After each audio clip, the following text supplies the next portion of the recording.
નમસ્કાર દર્શક મિત્રો, ભારત સરકારનો એક કાર્યક્રમ ચાલે છે ને આઈસીડીએસ કે છે.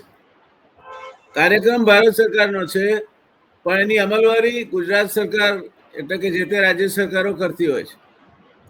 આપણે એને આંગણવાડી તરીકે ઓળખીએ છીએ. પૂર્વ પ્રાથમિક શિક્ષણમાં બાળક દાખલ થાય તે પહેલા એને ટેવ પડે, જેને પ્લે ગ્રુપ કહે છે ખાનગીમાં, અને ધાત્રી માતાઓ તેમજ કુમારિકાઓને પોતાના પોષણ બાબતમાં સભાનતા આવે અને સમતોલ આહાર લઈ શકે તેમજ જીવન જીવી શકે તે માટે એમને સલાહ આપવા માટેનો કાર્યક્રમ છે. પણ આજે જ્યાં સુધી ગુજરાતનો સવાલ છે ત્યાં સુધી આંગણવાડી વર્કર ખૂબ પરેશાન છે. અનેક કામ અને કાર્યક્રમોમાં એમને જોતરવામાં આવે છે. આ બહેનો બાળકો માટે પૂરતો સમય તો જ આપી શકે જો સરકાર અન્ય કામોમાંથી તેમને મુક્તિ આપે. સરકારની એટલી બધી યોજનાઓમાં આંગણવાડી બહેનોને જોડી દેવામાં આવી છે કે બાળકો માટે સમય જ નથી આપી શકતી. એવામાં આંગણવાડીમાં પૂર્વ પ્રાથમિક શિક્ષણ કેવી રીતે આપી શકાય? હાલની મોંઘવારીને લઈને આંગણવાડી વર્કરને મહિને ₹10,000 અને સહાયકને મહિને ₹5,500નો પગાર આપવામાં આવે છે, જે પૂરતો નથી. નામદાર ગુજરાત હાઈકોર્ટે આ અંગે ચુકાદો આપ્યો છે, જેનું પાલન ગુજરાત સરકાર કરતી નથી. આંગણવાડી વર્કર્સની એ પાયાની માગણી છે. અને એ સિવાય પણ સરકાર ક્યારે આંગણવાડી બહેનોને કાયમી ધોરણે સરકારી કર્મચારીઓ જાહેર કરીને નામદાર હાઈકોર્ટના ચુકાદા પ્રમાણે વર્ગ 3 અને વર્ગ 4માં સમાવેશ કરશે એ અંગે પણ મગનું નામ મરી પાડતી નથી. જગ્યાઓ ખાલી છે, સાધનો અપૂરતા છે, કામગીરી બરાબર થતી નથી. ગામડાઓમાં અમુક જગ્યાએ તો તૂટેલા ફૂટેલા મકાનોમાં ને એવી આંગણવાડી છે કે જેનું પોતાનું મકાન પણ ના હોય. ગુજરાત સરકારનો ગેરવહીવટ એટલો ચરમસીમાએ છે કે 3.5 કરોડ જેટલી રકમના આરઓ પ્લાન્ટ ખરીદાયા છે. એ વાપરી નથી શકાયા કારણ કે આંગણવાડીમાં પાણી નથી અને વીજળી પણ નથી. આ પરિસ્થિતિમાં આંગણવાડી વર્કર્સના યુનિયનના નેતા અને ગુજરાતની મજૂર ચળવળના એક પીઢ આગેવાન અરુણભાઈ મહેતા આજે આપણી સાથે છે. અરુણભાઈ આ વ્યથાઓ અને કથાઓ સાથે શરૂઆતથી જોડાયેલા છે. આજે આપણે અરુણભાઈના મોડે જ એમની જુબાની જ સાંભળીએ કે પૂર્વ પ્રાથમિક શિક્ષણ માટે બાળકોને કુપોષણમાંથી મુક્તિ મળે તે માટે અને ધાત્રી તેમજ કુમારિકાઓને પૂરતી સલાહ મળે અને એ માટે જરૂરી એમને જ્યાં જરૂર જણાય ત્યાં ટ્રીટમેન્ટ પણ મળે તે માટેની આ વ્યવસ્થાને લખવો કેમ મરી ગયો છે? તો આપણે સીધા જઈશું અરુણભાઈ મહેતા પાસે. અરુણભાઈ, આ આંગણવાડી વર્કર્સ અંગેની વાતો ચાલ્યા કરે છે. હું આપને અમારા કાર્યક્રમમાં આવકારું છું.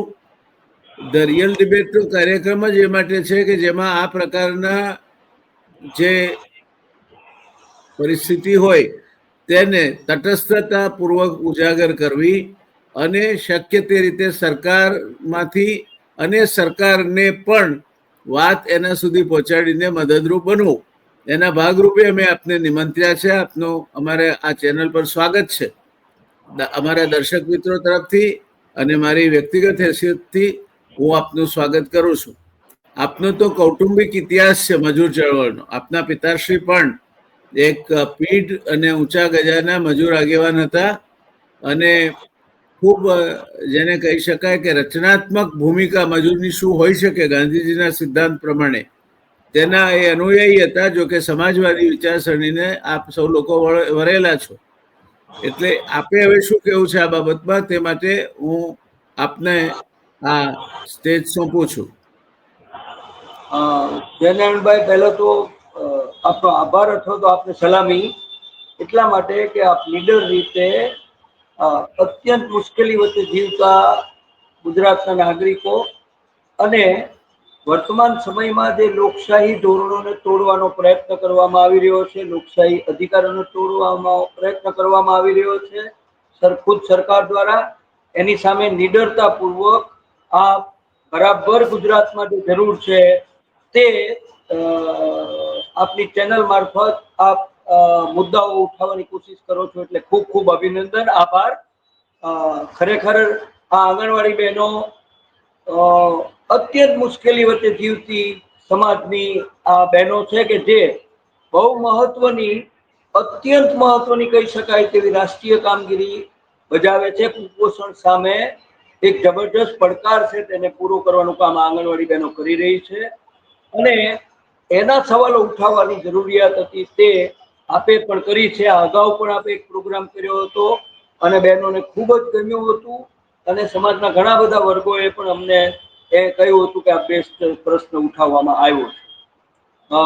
આપની સમક્ષ અમે રજૂ કરીએ ત્યારે પહેલી વાત તો બહુ સ્પષ્ટ કરવા માંગુ છું કે 50 વર્ષથી આ ICDS યોજના ચાલી રહી છે.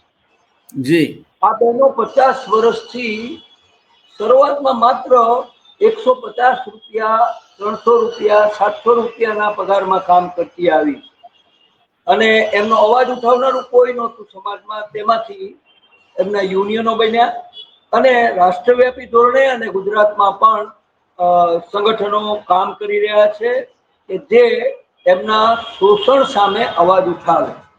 અને ખુશીની વાત એ છે કે હજી પણ ગુજરાત દેશમાં ન્યાયતંત્રમાં કોઈ થોડા માણસો એવા પણ બેઠા છે, ત્યાં પણ રોગ તો પ્રસર્યો જ છે, પણ કેટલાક મજબૂત અને નીડર ન્યાયતંત્રમાં બેસેલા ન્યાયાધીશોએ આ આંગણવાડી બહેનોની કથા સાંભળી, એમની રજૂઆતો સાંભળી અને સુપ્રીમ કોર્ટમાં 2022માં આ બેનો છૂટા થતા હતા ત્યારે 1 પણ રૂપિયો નહોતો મળતો. સુપ્રીમ કોર્ટના 2 ન્યાયાધીશોએ સ્પષ્ટ આદેશ કરીને કહ્યું કે કોઈ પ્રોજેક્ટ 50 વર્ષ હોઈ શકે નહીં, એમાં કામ કરનારા માણસોને તમારે કાયમી ગણવા જોઈએ. આંગણવાડી વર્કર છે જે કુપોષણ નાબૂદીનું કામ કરે છે, બાળકોને નાસ્તો પૂરો પાડે છે, તે કાયદામાં ફૂડ સિક્યુરિટી એક્ટ નીચે કામ કરે છે, કાયદામાં આપેલી ફરજ નિભાવે છે અને રાઇટ ટુ એજ્યુકેશન એક્ટ નીચે આ બહેનો બાળકોને પૂર્વ પ્રાથમિક શિક્ષણ આપવાનું કામ કરે છે.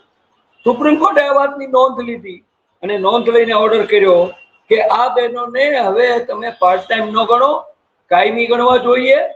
બીજું સુપ્રીમ કોર્ટે કીધું કે એમને આપો છો એ માનદ વેતન ન ગણી શકાય, કાયદાની ભાષામાં તે વેતન જ ગણાય. અને ત્રીજું કીધું આ 50 વર્ષનો પ્રોજેક્ટ એ પ્રોજેક્ટ હોઈ શકે નહીં, ઇન્સ્ટિટ્યૂટ છે અને એ ઇન્સ્ટિટ્યૂટ તરીકે આ બહેનો કામ કરે છે એટલે એમને રેગ્યુલર એમ્પ્લોયી ગણવા જોઈએ સુપ્રીમ કોર્ટે 2022માં કહ્યું. તે સુપ્રીમ કોર્ટના ચુકાદાના આધારે ગુજરાત સરકારની ઈચ્છા નહોતી, કેન્દ્ર સરકારની ઈચ્છા નહોતી, તો પણ ફરજિયાત રીતે કોર્ટના હુકમ તરીકે ગુજરાતમાં 267 કરોડ રૂપિયા રિટાયર થયેલી બહેનોને ગ્રેચ્યુટી ચૂકવવી પડી. તે જજમેન્ટના આધારે ગુજરાત હાઈકોર્ટમાં 2015 થી આંગણવાડી બહેનોનો કેસ ચાલતો હતો અને તેમાં હિયરિંગ કરીને એક જજ, જે સિંગલ જજે ચુકાદો આપ્યો કે આ બહેનોને લાંબો સમય ટેમ્પરરી રાખી શકાય નહીં અને એટલા માટે એમને 3જા અને 4થા વર્ગના કર્મચારી તરીકે નિમણૂક આપવી જોઈએ, સેટઅપ બનાવો અને એમને જે લઘુત્તમ ઓછામાં ઓછું વેતન સરકારી નોકરિયાતને મળે છે તે આપો. આવો આદેશ કર્યો. પણ આ સરકાર તો તમે જાણો છો, આપ પણ જાણો છો કે આ સરકાર અદાણીને અંબાણીને આપવાનું હોય તો 12 લાખ કરોડ માફ કરી દે તિજોરીમાંથી, પણ નોકરિયાતને આપવાનું હોય, શ્રમજીવીને આપવાનું હોય, સામાન્ય જનતાને રાહત આપવાની હોય તો તેમાં એમને ગમે તે હોય પણ પેટમાં તેલ રેડાય છે, આપતા નથી. અને ઉદ્યોગપતિઓને આપવાનું હોય તો આપે છે. અમે ના નથી પાડતા, ઉદ્યોગપતિઓને આપો, પણ જે લોકો આ દેશને ચલાવે છે, મહેનત કરીને પસીનો કરીને કામ કરે છે અને રાષ્ટ્રીય કામગીરી બજાવે છે, એને આપવાનું આવ્યું. સિંગલ જજે હાઈકોર્ટે હુકમ કર્યો તો સરકાર અપીલમાં ગઈ 2 જજ પાસે ગુજરાત હાઈકોર્ટમાં, પણ આંગણવાડી બહેનોના કદાચ સાંભળનારું કોક નીકળ્યું, એમને સંવેદના થઈ. સરકાર જેવું નથી કે લાગણીહીન થઈ ગઈ છે સરકાર, પણ ન્યાયાધીશોને લાગણીથી એમને વિચાર આવ્યો અને બેન્ચ દ્વારા એટલે કે 2 જજો દ્વારા સ્પષ્ટ આદેશ આપવામાં આવ્યો 20મી ઓગસ્ટ 2025ના રોજ એક જજનો ચુકાદો આવ્યો હતો 2024 ઓગસ્ટમાં, અને 2 જજની બેન્ચે ચુકાદો આપ્યો 20મી ઓગસ્ટ 2025 અને કહ્યું કે કમ સે કમ આ આંગણવાડી બહેનોનો પગાર ઓછો છે એ અમે બહુ સ્પષ્ટ માનીએ છીએ. બંધારણ મુજબ અન્ય કર્મચારીઓની ગણતરી લેતા સરખાવતા એમની સાથે ભેદભાવ વર્તવામાં આવે છે, અને બંધારણમાં કોઈને ભેદભાવ કરવાની છૂટ નથી. આ બહેનો પણ સેવા કરે છે અને કામ કરે છે, ફરજ બજાવે છે, અને એટલા માટે ભેદભાવ દૂર કરી અને ચોથા વર્ગના કર્મચારીને જે લઘુત્તમ વેતન મળે છે તે પ્લસ 10,000 નું વેતન વર્ગ ગણીને 24,800 વર્કરને અને હેલ્પરને જે તેડાગર છે એને 20,300 રૂપિયા ચૂકવો તેમ સ્પષ્ટ આદેશ આપ્યો. અને આદેશમાં એમ પણ કહ્યું કે કેન્દ્ર સરકાર ન માને તો રાજ્ય સરકારે આ વ્યવસ્થા કરવી, પણ આ બહેનોને લઘુત્તમ વેતન તો મળવું જ જોઈએ. સરકારમાં હલબલાટ નથી. આ એઝ યુઝ્યુઅલ નોકરિયાતને કે સામાન્ય માણસને આપવાનું હોય ત્યારે એમને તકલીફો થાય છે, પણ આજની તારીખ સુધી તેનો અમલ શરૂ કરવામાં આવ્યો નથી. બીજી માગણીઓ છે. આંગણવાડી બહેનો સતત કન્ટિન્યુઅસલી આમ કહું છું 2-3 વર્ષથી સતત સરકાર પાસે રજૂઆત કરે છે.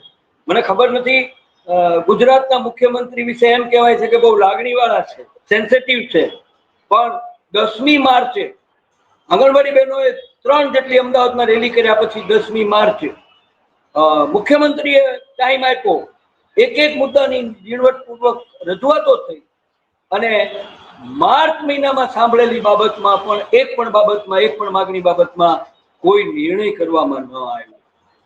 આનો અર્થ આપણે ક્યાં પહોંચ્યા છીએ?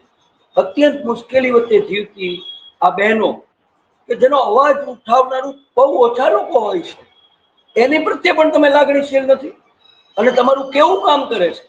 નરેન્દ્રભાઈ મોદીને રેલી કરવી હોય, મુખ્યમંત્રીને સરકારની યોજનાઓના અમલ માટે કોઈ મેળાવડો કરવો હોય, તો એમનો ભાજપનો કાર્યકર માણસો ભેગા નથી કરતો, પરંતુ આ બહેનોને સંખ્યા ભેગી કરવા માટે તમે વર્ષોથી ઉપયોગ કર્યો છે.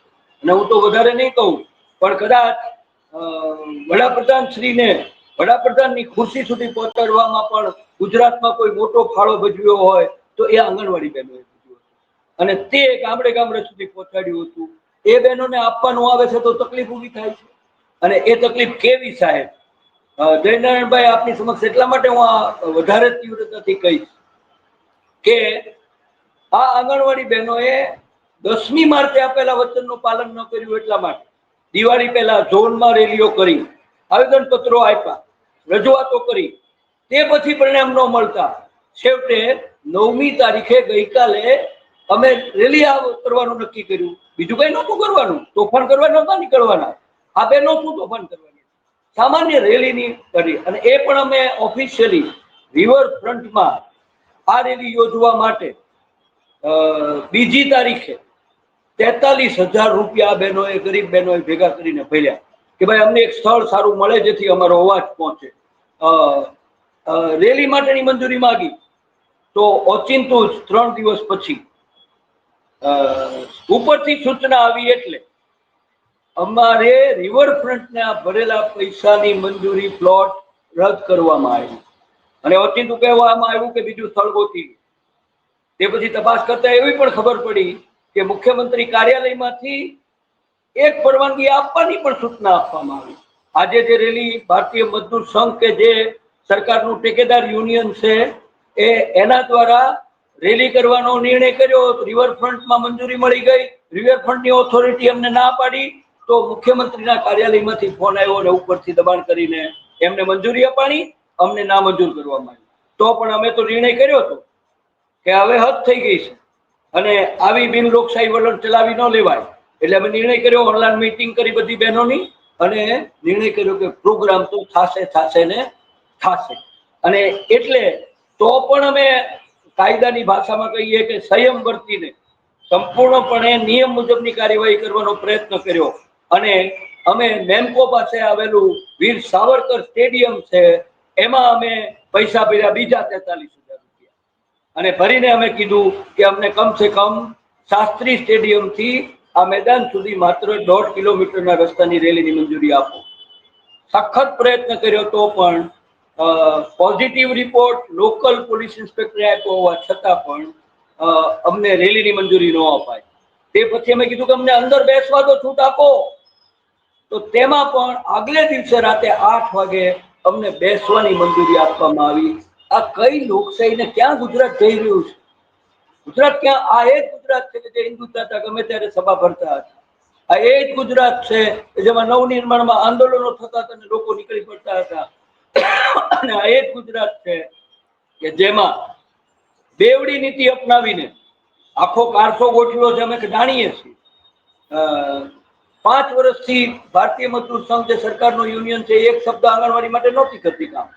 ઓચિંતા એમણે ઊભા કરી રેલી કરવાની પરવાનગી આપી. લાખો રૂપિયા વાપર્યા, ઢગલો બેનરો ઢગલો કર્યો, સરકારી તંત્રને મદદ કરી. અને 9મી અમે જયારે પ્રોગ્રામ કરવા માટે બહેનોને બોલાવી તો રસ્તામાં બસો રોકી, બધું રોકી દીધું. પણ બહેનોએ કીધું કે અમે રોડ જામ કરી દઈશું. છેવટે આવ્યા અને 26 જિલ્લામાંથી 20,000 બહેનો આ સ્ટેડિયમમાં, જે અમે મેમકોમાં પૈસા ભરીને રાખ્યું હતું, એમાં પ્રોગ્રામ યોજી શક્યા. અને સરકારને ચેતવણી આપી છે કે આવી બિન લોકશાહી પદ્ધતિ નહીં ચાલે. પ્રશ્ન ખાલી આંગણવાડીનો નથી, પણ ગુજરાતમાં આપણે લોકશાહીને ટકાવી છે કે નહીં, આ સવાલ પણ એટલો જ છે. ખેડૂતો ઉપર લાઠીચાર્જ કર્યા આ જ સરકારે. અને આજે અમે એમને પણ એમ કીધું છે, અમારી સભામાં 9 તારીખે 20,000 બહેનોએ શપથ લીધા છે કે જો અમારી માગણી બાબતમાં કંઈ કરવામાં નહીં આવે તો અમે ગાંધી ચિંધ્યા માર્ગે 1,000 બહેનો ભૂખ હડતાલ ઉપર બેસી જશે. ભૂખ હડતાલ તમારી માગણીઓ શું છે અરુણભાઈ? તમારી મુખ્ય માગણીઓ શું છે? તમારી મુખ્ય માગણીઓ શું છે? હાઈકોર્ટે ચુકાદો આપ્યો છે તેનો અમલ કરો અને એમાં નક્કી કરેલો પગાર ધોરણ આપો. બીજી માગણી, આખા દેશમાં નિવૃત્તિ વય મર્યાદા 60 છે, તો તમે 60 આ નિવૃત્તિ વય મર્યાદા ગુજરાતમાં પણ કરો. આખા દેશમાં છે તો તમે ગુજરાતમાં એ કરો. ત્રીજી માગણી અમારી એમ છે કે અમે જે બાળકો માટે કામ કરીએ છીએ, કુપોષણ નાબૂદ કરવામાં જી જાન લગાવીને અમે મહેનત કરીએ છીએ, એક કુપોષિત બાળકને પોષણ આપવાના જે દર છે એ 2019માં નક્કી થયા છે. જયનારાયણભાઈ, તમને સાંભળતા ધિક્કાર થશે આ સરકાર ઉપર કે એક બાળકને 10 પૈસા આપીને શાક આપવાનું. 10 પૈસામાં, ધારો કે એક આંગણવાડીમાં 30 બાળકો છે તો 30 બાળકોને 3 રૂપિયામાં રોજ શાક ખવડાવવાનું. અને તે પણ પૈસા પહેલા બેને પોતાના ખિસ્સામાંથી વાપરવાના અને સરકાર પછી બિલ આપે. ફળ ફળાદી આપવાનો. આગળ ઉપર એ લોકો બહુ જાહેરાતોમાં બહુ હોશિયાર છે આ સરકાર. મોટી મોટી વાતો ખૂબ કરે છે, જાહેર ખબર પાછળ કરોડો રૂપિયા વાપરે છે. કુપોષણમાં અમે આગળ કામ કરી રહ્યા છીએ, પણ એક બાળકને ફ્રૂટ ખવડાવવાનું, એક બાળક દીઠ 1 રૂપિયામાં ફ્રૂટ ખવડાવવાનું. અડધું કેળું નથી આવતું હોય. એક કેળું આપવું હોય ને 4 ભાગ પાડો ને તો પણ બાળકને ન આપી શકો. સરકારી આપે છે. એની માંગણી છે અમારી કે તમે 19માં દર નક્કી કર્યા છે, દર વધારે આપો તો ખરેખર કુપોષણ સામે લડાઈ લડી શકાય. કુપોષણ આપણો બહુ મોટો પ્રશ્ન છે.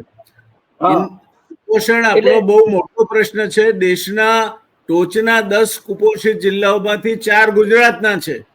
હા, યસ. આંકડા લાવ્યા, બહુ ખુશીની વાત છે કે ખરેખર ગુજરાતમાં કુપોષણ બહુ મોટો ડાઘ છે. પણ સરકાર માત્ર જાહેરાતો કરવા માંગે છે, મોટો મોટો પ્રચાર કરવા માંગે છે. જમીન ઉપર જે કામ કરે છે તેને તમે સક્ષમ તો બનાવો. જમીન ઉપર જે કામ કરે છે એને પૂરા સાધનો તો આપો. હું તમને આપે બરાબર કહ્યું છે, કેટલાય ગામડાઓ એવા છે જેમાં તૂટેલી ફૂટેલી આંગણવાડીમાં ક્યારે બાળક ઉપર છત પડી જાય તે નક્કી નથી, એવી આંગણવાડી. એમને કટકી કરવી હતી એટલા માટે રો મશીન પાણી નો આપી દીધું, પણ એ એકેય મશીન હાલતું નથી કારણ કે પાણીની ટાંકી જ નથી બનાવી. વીજળી પણ નથી અને પાણીની સવલત પણ નથી. પાણીની સવલત નથી, શૌચાલયની સુવિધા નથી. બાળકોને થાય ત્યારે શું કરે? અને ઉપરાંતમાં આંગણવાડી વર્કરને હવે વડાપ્રધાન તો બહુ કહે છે 150 થી ડિજિટલ ઇન્ડિયા બનાવવાનું છે. આંગણવાડી બહેનોને પણ એમ કીધું કે તમામ કામગીરી ફોટોથી માંડી અને આંકડાકીય માહિતીના ડાટા એન્ટ્રી બધી જ ડિજિટલ કરવાની. આંગણવાડી બહેનો બિચારી મહેનત કરીને જેમને આવડતું નહોતું તે એપ્લિકેશનો શીખ્યા. આંગણવાડી બહેનોને મોબાઈલોની મુશ્કેલી હતી, તો એ મોબાઈલોની મુશ્કેલીમાં પણ એમણે શીખી ગયા, બધું હલાવતા શીખી ગયા. પણ આંગણવાડી વર્કરોને 2022માં એક પ્રોમિસ આપવામાં આવ્યું હતું કે તમને નવા મોબાઈલ આપવામાં આવશે. ડિજિટલ કામગીરી જોવે પણ ડિજિટલ ચાલે એવો શું? આ મોબાઈલ એના પોતાના 10,000 પગારમાં 25,000 મોબાઈલ ખરીદવા નીકળે આ ડિજિટલ કામગીરી માટે? ક્યાંથી કાઢે? પોતાનું ઘર હલાવે કે મોબાઈલ ખરીદે? અને છતાં ફરજિયાત રીતે સરકાર આજે 2022માં વચન આપ્યું હતું. કૈલાસનાથન હાજર હતા જે મિટિંગમાં, એવી મિટિંગ થઈ હતી. મિનિસ્ટરો 4 મિનિસ્ટરો હાજર હતા. એમણે પ્રોમિસ આપ્યું હતું કે અમે નવા મોબાઈલ આપશું. આજે 2022 નું 25 આવી ગયું, હજી આજની તારીખે મોબાઈલ આપવાના ઠેકાણા નથી. ને છતાં જો બહેનો ડિજિટલ કામનો, એટલે એને પોતાના પ્રાઇવેટ મોબાઈલથી કામ કરો અને કામ નહીં કરો તો તમને છૂટા કરવાની ધમકી. કોને તમે છૂટા કરવાની ધમકી આપો છો? જે બિચારી મહા મુસીબતે પોતાનું ઘર હલાવે છે, મજબૂરીમાં તમારું કામ કરે છે, એ બહેનોને તમે ધમકાવો છો છૂટા કરી દેશું. પણ યુનિયન મજબૂત થયેલું છે. બહુ ખુશીની વાત છે કે આંગણવાડી વર્કરો હવે જાગૃત બની છે અને પોતાની ફરજ નિષ્ઠાથી બજાવે છે. અને એટલે જ હું આ રેફરન્સ એટલે આપું છું જયનારાયણભાઈ, કે સુપ્રીમ કોર્ટે આ બહેનોના વખાણ કર્યા, ગુજરાત હાઈકોર્ટે આ બહેનોના વખાણ કર્યા, તમારી જેવા વિદ્વાન લોકોએ પણ એમની પ્રત્યે કૃતજ્ઞતા વ્યક્ત કરીને આંગણવાડી બહેનો માટે પોતાનો અભિપ્રાયો આપ્યા. પરંતુ સરકારમાં બેઠેલા માણસો ખબર નથી, અમાનવીય થઈ ગયા છે. સરકારની નીતિ શ્રમજીવી વિરોધી છે, કર્મચારી વિરોધી છે, અને હું તો હવે વધારે કહીશ કે જનતા વિરોધી અને ખેડૂત વિરોધી નીતિ અપનાવી રહી છે સરકાર. અને માત્ર ને માત્ર ગણ્યા ગાંઠ્યા ઉદ્યોગપતિઓને કરોડો રૂપિયા ફાળવી દેવા, પોતાના તાઇફાઓ બનાવવા માટે. એક વડાપ્રધાન આવે તો એની પાછળ 50 કરોડ 100 કરોડ રૂપિયાનો ખર્ચ થાય, અને એક બિચારી આંગણવાડી વર્કર કે આશા વર્કરને કઈ આપવાનું આવે તો તમે એમ કહો છો કે મારી પાસે તિજોરીમાં પૈસા નથી. પાર્લામેન્ટમાં જવાબ આપ્યો કે આટલી બધી બહેનોને અમે કેવી રીતના પગાર વધારો આપી શકીએ. આટલી બધી કુલ કેટલી સંખ્યા છે ગુજરાતમાં? આંગણવાડી બહેનોની સંખ્યા કેટલી છે? વર્કર્સ કેટલી અને આંગણવાડી બહેન કાર્યકર કેટલી? ગુજરાતમાં 51,000 આંગણવાડી કેન્દ્રો છે અને એ 51,000 કેન્દ્રોમાં એક વર્કર છે અને એક હેલ્પર છે. તો એનો પગાર વધારો થવાથી કોઈ મોટું બજેટ ગુજરાત જેવા રાજ્યને પડવાનું નથી. અને તમે જો એમ માનતા હો કે તમે તો સ્લોગન આપો છો સૌનો સાથ સૌનો વિકાસ, તો વિકાસ કરવા માંગતા હો તો વિકાસ મોટા બિલ્ડિંગો થાય એનું નામ નથી. આ ગુજરાતની જનતા જે જીવે છે, મહેનત કરનારા માણસો જીવે છે, નીચેનો તબક્કો જીવે છે, એનો વિકાસ થાય એવું કંઈક કરો ને એને માટે ખર્ચ કરો. અને ત્યારે એમને જવાબ હોય છે પૈસા અમે ક્યાંથી કાઢીએ. પાર્લામેન્ટમાં જવાબ આપ્યો છે. પાર્લામેન્ટમાં કેરલાથી આવેલા સીપીએમના સાંસદે સવાલ પૂછ્યો ત્યારે મિનિસ્ટરો બંને જણા જેપી નડ્ડાજી અને ધર્મેન્દ્ર પ્રધાનજીએ જવાબ આપ્યો કે આટલી મોટી સંખ્યાને જો અમે પગાર વધારા આપીએ તો બર્ડન વધી જાય. માફ કરજો, આ સરકાર જે રીતે કામ કરી રહી છે હું ખુલ્લું કહેવા માંગુ છું. અને આજે દ્રઢ નિર્ણય પણ આંગણવાડી બહેનોએ કર્યો છે. ગઈકાલે મોટા સંમેલનમાં 20,000 બહેનોએ પ્રતિજ્ઞા લીધી છે કે જો સવાલો નહીં ઉકેલો, માત્ર અમારા સવાલ નથી, કુપોષિત બાળકોના પોષણના સવાલ છે, અમારી આંગણવાડી સુધારવા માટેના પણ માગણી છે. એ બધા સવાલોને લઈને આજે અમે ખુલ્લી વોર્નિંગ આપી છે કે 1 થી 10 ડિસેમ્બર સુધીમાં જબર કાર્યક્રમો યોજાશે આખા ગુજરાતમાં, એક જિલ્લામાં. 26 જિલ્લામાં તો સંગઠિત થયેલી બહેનો છે, પણ બીજા જિલ્લાઓ પણ થોડા છે. અને સરકારના પ્રધાનોને અમે કહેશું કે ભાઈ તમે બાકીનાની સેવા બહુ કરતા હશો કદાચ, પણ આ બહેનોની પણ કંઈક સેવા તો કરો, કંઈક માનવતા તો રાખો. ગુજરાતના મુખ્યમંત્રીને પણ અમે કહીએ છીએ, અમે તો એટલી કાલે માગણી કરી કે ભાઈ આટલા વખતથી અમે તમારી પાસે રજૂઆત કરીએ છીએ, આવેદનપત્ર આપીએ છીએ, તો મિનિસ્ટર કક્ષાની બેઠક તો રાખો, સચિવોને ભેગા રાખીને એક બેઠક તો યુનિયનના લીડરો સાથે કરો. અને અરુણભાઈ, એક વસ્તુ મને તમારી પાસેથી હજુ સમજવી છે. આપે કહ્યું 51,000 આંગણવાડી છે, અને એક વર્કર ને એક હેલ્પર એમ ગણીએ તો 1,02,000 થાય. તો આપ સંમેલન કરો તો 20,000 એટલે પાંચમા વર્ગના જ લોકો કેમ આવે છે? કેમ બાકીના બધા તમારા સાથે જોડાયેલા નથી? ના કહું એક વાત સ્પષ્ટતા કરી દઉં કે સરકાર પણ અનેક પ્રકારના ષડયંત્રો કરે છે, યુનિયનમાં ન જોડાવે એના પ્રેશર પણ કરે છે, અને છતાં હિંમતપૂર્વક એટલી હદે ધમકી આપે છે કે રેલીમાં જશો તો તમને કાઢી મૂકવામાં આવશે. અને તો પણ 20,000 બહેનો સ્વ ખર્ચે, સરકાર જે મોદી સાહેબની સભા થાય છે એવી રીતના નહોતા આવ્યા, પોતાના ખર્ચે ભેગા થઈને આવ્યા છે. અને આપને માહિતી માટે કહું કે દિવાળી પહેલા અમે 4 ઝોન પાડ્યા હતા. એ ઝોનની રેલીઓ કરી તો એમાં 40,000 બહેનોએ ભાગ લીધો હતો સ્થાનિક કક્ષાએ. અને અમદાવાદ આવવા માટે પણ બધા પ્રયત્નો થયા, ધમકીઓ આપવામાં આવી, રોકવાનો પ્રયત્ન કર્યો, BMS ને છૂટ આપવામાં આવી, એમના યુનિયન છે એને સરકારી વાહનો પણ આપવામાં આવ્યા, ST બસો પણ આપવામાં આવી. અને અમે માગણીઓ કરનારા, સચ્ચાઈથી ઈમાનદારીથી કામ કરનારા સંગઠનને રોકવાનો પ્રયત્ન કર્યો તો પણ 20,000 બહેનો અડચણો દૂર કરીને મંજૂરી નહોતી આપી તો પણ આવી છે. અને ખાતરીબદ્ધ રીતે કહું, આજે અમે જો હડતાલનું એલાન આપી દઈએ ને, આજે અમે પણ સરકારને પૂરેપૂરો ટાઈમ આપીને અમારી કોઈ ટીકા ન કરે કે તમે હડતાલો પાડો, પણ જો હડતાલનું એલાન આપી દેવામાં આવે તો હું તમને ખાતરીપૂર્વક કહેવા માંગુ છું અને દર્શકોને પણ કહેવા માંગુ છું કે હવે આંગણવાડી બહેનો અને ઇવન આશા વર્કર બહેનો હવે કામના બોજથી ગળે આવી ગઈ છે, ઓછા પગારની મુસીબતમાં જીવે છે. હેલ્પરને તમે 5,500 આપો છો, આજના જમાનામાં 5,500 રૂપિયામાં થાય શું? અને એટલે અમે કહીએ છીએ કે કમસે કમ 1 લાખ બહેનો છે, એમાંથી 99,000 બહેનો ચોક્કસ આ હડતાલમાં જોડાય, પરંતુ અમે પણ અમારી ઉપર કોઈ કારોબાર ન લાગે અને એ પ્રયત્ન અમે કરી રહ્યા, ધીરજપૂર્વક, બહુ ધીરજપૂર્વક અમે આ આંદોલન ચલાવી રહ્યા છીએ, કારણ કે અમે પણ શિસ્તબદ્ધ સંગઠન છીએ, CITU સાથે જોડાયેલા સંગઠન છીએ. અરુણભાઈ, છેલ્લો પ્રશ્ન. આપે બહુ સારી રીતે રજૂઆત કરી. મને લાગે છે સમય પણ મેં આપને પૂરતો આપ્યો છે. તમને લાગે છે કે હવે BMS આમાં કૂદ્યું છે અથવા BMS આમાં દાખલ થયું છે એટલે હવે સરકાર આ પ્રશ્નનો ઉકેલ આણવા તરફ જઈ રહી છે, જેથી BMS ને એની ક્રેડિટ મળે, એવું માનો છો આપ? બહુ દ્રઢતાથી એમ માનું છું કે આ પ્રોગ્રામ, મને તો એક પહેલી ખુશી એમ થઈ કે BMS પણ 5 વર્ષે જાગીને ઓચિંતા આક્રોશ રેલીનો પ્રોગ્રામ કર્યો. એમણે પ્રોગ્રામ કર્યોનો અર્થ જ એમ છે કે સરકાર સાથે ગોઠવણ કરીને તમામ આ પ્રકારના પ્રોગ્રામ કર્યા છે, ક્રેડિટ આપવાનો પ્રયત્ન કરે છે. અમે ચોક્કસ કહીએ કે આ વરસાદી દેડકાઓ છે, 8 કલાકના બાદ જબરદસ્ત ભૂમિકા આવવી જોઈએ. આ બધું લઈને એટલા માટે નીકળ્યા છીએ કે એમને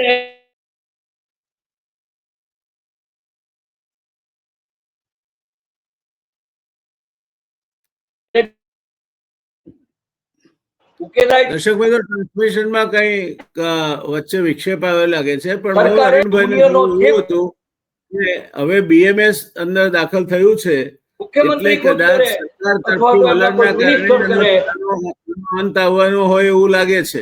એક સારી નિશાની છે. એક ડાઉટ મને એ પણ છે, ભૂતકાળમાં અમારો અનુભવ છે ભારતીય મજદૂર સંઘનો કે પાછલે બાણેથી સરકાર સાથે કેટલાક સમાધાનો કરી, ઓછામાં સરકારની ફેવર કરીને કેટલાક સમાધાનો ભૂતકાળમાં કર્યા છે. અને એટલા માટે અમે 2 શંકા વ્યક્ત કરે છે. એક, આયોજકબદ્ધ રીતે સરકાર સાથે ગોઠવણ કરીને આજે આક્રોશ રેલી કરી છે ભારતીય મજદૂર સંઘે, કે જે સંઘનું સંગઠન છે, તો સ્વાભાવિક છે કે લોકો બહાર મેદાનમાં નીકળ્યા છીએ તો કાંઈક તો ગોઠવણ કરેલી હશે સરકાર સાથે. અને એમના પ્રવક્તા પણ એક ચેનલમાં બોલ્યા કે સરકાર રજૂઆત કરશું. અરે ભાઈ, આટલા દિવસ સુઈ ગયા હતા તમે? આટલા દિવસ કાંઈ રજૂઆત નથી કરી? અને હવે એમ કે છે કે હવે સરકાર સામે યોગ્ય રજૂઆત થાય તેનો પ્રયત્ન કરશું. તો આ પ્રયત્ન એક ડ્રામા છે અને એ ડ્રામા ગોઠવીને ક્રેડિટ આપવાનો પ્રયત્ન કદાચ થાય, પણ હું તમને કહું છું કે આ સરકાર શ્રમજીવીઓને, ગરીબ માણસોને, નાના કર્મચારીઓને રૂપિયો આપવામાં પણ બહુ તકલીફ અનુભવનારી આ સરકાર છે. એટલે બીએમએસ વાળા પણ એમ માનતા હોય કે આ બધાને કંઈક આપી દેશે, તો તે પણ ભૂલ ભરેલી સમજ છે. હકીકતે આ સરકારો માત્ર ને માત્ર મોટા ઉદ્દેશ, હા એક ચૂંટણી આવે ત્યારે આપવાનું કરે છે, પણ ચૂંટણી તો દૂર છે. હા એક છે કે ફેબ્રુઆરી મહિનામાં કોર્પોરેશન ને નગરપાલિકાની ચૂંટણી આવે છે, એટલે કદાચ આયોજન કંઈક થયું હોય અંદર ખાને, પણ નિશ્ચિતપણે ખાતરીબદ્ધ રીતે હું એક અભિપ્રાય ઉપર આવ્યો છું. અત્યાર સુધી એવું માનતો હતો કે સરકાર કંઈક આપે, બધા લાગણીશીલ માણસો છે તો આપશે, પણ હવે હું દ્રઢતાથી માનતો થયો છું કે આટલા દિવસના અનુભવ પરથી આ સરકારને સામાન્ય નાગરિકોને સુવિધા કે રાહતો આપવામાં કોઈ જ રસ નથી.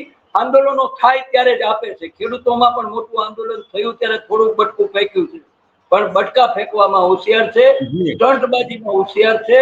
અને તો પણ આપની ચેનલ મારફત સરકારના માણસો સાંભળશે તો એમ કહેવા માંગુ છું કે આજે પણ આ આંગણવાડી વર્કર અને હેલ્પર બહેનોને તમે જો હાઈકોર્ટના ચુકાદા ઉપર અમલ કરશો તો સૌથી પહેલું આવકારનું નિવેદન હું આપીશ, તમારા વખાણ કરવાનું. અમારી માન્યતા ભલે આપે ખૂબ જ રચનાત્મક વલણ દાખ્યું છે, માટે આપને ધન્યવાદ. આશા રાખીએ આમાં સરકારે પણ મોટું મન રાખવું જોઈએ, કારણ કે નાના માણસનો સવાલ છે. આંગણવાડી બેન આજના મોંઘવારીના જમાનામાં 10-11 હજાર રૂપિયાના વેતનમાં પોતાનું ઘર ચલાવે, મોબાઈલ લાવે કે બીજા ખર્ચાઓ કરે. એટલે જે નામદાર હાઈકોર્ટે ચુકાદો આપ્યો છે એનો સદભાવનાના વાતાવરણમાં અમલીકરણ થાય.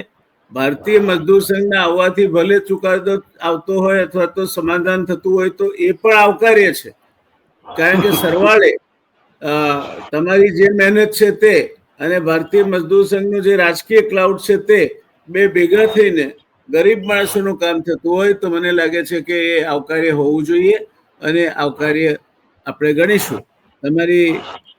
તમે આમાં વિગતવાર સમજ આપી અને જે મુદ્દાઓને સ્પષ્ટતાપૂર્વક રજૂ કર્યા એ માટે અરુણભાઈ આપનો ખૂબ ખૂબ આભાર. મળતા રહીશું અને પ્રશ્નોની રજૂઆતો કરતા રહીશું. આશા રાખીએ આ પ્રશ્નો ખૂબ અભિનંદન દિલથી આપું છું, એટલા માટે કે નાના માણસોનો સવાલ ગુજરાતમાં ઉઠાવનારા માણસો થોડા બચ્યા છે અને લોકશાહીની રક્ષા જરૂરી છે. અને એટલા માટે આપણે, અને એક વાત આપે કીધું કે સમાધાન કરી આવે વાંધો નથી, પણ ગદ્દારી સહન નહીં કરી. તમારો વિષય છે અને કંઈક સારું થાય એવું મારી ભાવના તો કંઈ સારું થાય એવી છે, એટલે આશા રાખીએ કે ગરીબ માણસોનું કંઈક સારું થાય. ચોક્કસ અમે પણ આવકારશું. આપનો આ કાર્યક્રમ વધારેમાં વધારે જોવાય તો એમને પણ માર્ગદર્શન મળશે. ધન્યવાદ. ચોક્કસ. સમય ફાળવ્યા માટે ધન્યવાદ. ધન્યવાદ.